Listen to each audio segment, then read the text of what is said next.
அந்த படம் என்ன பண்ணுச்சுன்னா, ஆ. திரையரங்கத்தில் வெளியாகும் போது தியேட்டர் இல்லை, ஓகே. தியேட்டர் கொடுக்க மாட்டேன்ட்டாங்க. ரொம்ப கெஞ்சி கெஞ்சி தான் தியேட்டர் வாங்கினேன். ஒரு கிட்ட தமிழ்நாடு முழுக்கவும் 35 தியேட்டரோ 40 தியேட்டர் தான் போட்டிருப்போம். ஏன்னா சேரன் அவர் படம் 4 ஹீரோயின் என்ன இருக்குன்னு தெரியல அவங்களுக்கு, ஓகே, கொடுக்கல. தேவி தியேட்டரில் தேவி பாலா சின்ன தியேட்டர், அந்த முதலாளிகிட்ட போய் நானே நேராக பேசுகிறேன். பேசி எனக்கு ஒரு தேட்டர் மட்டும் கூட சொல்ல மாதிரி கதை இங்கே ஓடி இருக்கு. அதனால அவர் என்ன சொல்றாரு, சரி சார் நான் நிறைய படம் வருது, கமர்ஷியல் படங்கள் நிறைய வருது, நீங்கள் உங்கள் படத்தை கொண்டு வந்தீங்கன்னா நான் அந்த சின்ன தேட்டர் வேணால் தர்றேன், ஒரு வாரம் தருவேன், அதுக்கு மேலே நீங்கள் என்னை புஷ் பண்ணக்கூடாது, அது நீங்கள் நல்ல டைரக்டர்ன்றதுக்காக அந்த மரியாதைக்காக கொடுக்குறேன்றார். சரி சார் பரவாயில்ல, ஏன்னா எனக்கு நிறையா நாட்கள் தேதிக்காக வச்சிருந்து அதுவே 7-8 மாதம் தள்ளி போச்சு. கடைசியில் அது ரிலீஸ் ஆனது February 19, March 1st வீக்கில் எக்ஸாம் வந்துடும்.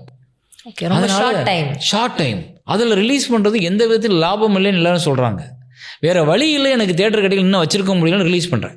அப்படி ரிலீஸ் பண்ண படம் ஒரு வாரம் கடந்து 2வது வாரம் முடிஞ்ச உடனே அதே தேவி தியேட்டரோட முதலாளி ஃபோன் பண்ணுறாரு, சேரன் சார் படம் பிரமாதமாக போகுது, நான் தேவி கலாவளையும் போட்டுக்கவா அப்படின்றாரு.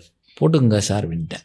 3வது வாரம் 4வது வாரம் ஃபோன் பண்ணுறாரு, சார் 2 தியேட்டர்லையும் போய்கிட்டே இருக்குது சார் கூட்டம், பின்னாடி டிக்கெட் இல்லைன்னு சொல்லி நான் தேவி பாரடைஸ்லையும் போட்டுக்கிறேன்.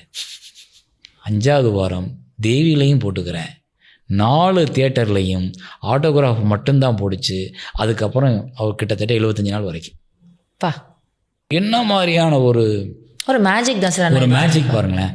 எந்த தியேட்டரில் போனாலும் ஆட்டோகிராஃப் டிக்கெட்டுக்கு அப்புறம் தான் அடுத்த டிக்கெட் அப்படின்னு இருந்தது. நான் என்ன சொல்ல வரேன்னா, அதை ரசித்ததற்கு காரணம் மக்கள். அவன் கரெக்டாக பிடிச்சிக்கிட்டான், ரொம்ப வித்தியாசமான படம் அப்படின்றத. விழாவாரியாக பேச தெரிஞ்ச மாதிரி எனக்கு பேசியிருந்தா இன்னைக்கு இன்னும் பயங்கரமான இல்லை.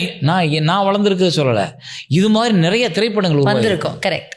என்னைய பற்றி பேசலை. அந்த ஆய்வு தான் அடுத்த கிரியேட்டரை, இந்த படத்தை இப்படி ரசிக்கிறாங்களா, நம்ம ஒன்று பண்ணுவோம் அப்படின்னு கொண்டாடும். அது அன்னைக்கு செய்யலை, ஆனால் இப்போ வரும். கரெக்ட். அது இப்போ யோசிப்பாங்க, என்னடா இவர் இவ்வளவு பேர் இப்படி பேசுகிறான், இந்த படத்தை ஏன்டா இப்படி பார்க்குறாங்க அப்படின்னு யோசிக்கும் போது தான் அவனுக்கு இது மாதிரியான இன்னொரு தூண்டுதல் வரும். அதை நீங்கள் எல்லாரும் பண்ணுறீங்க.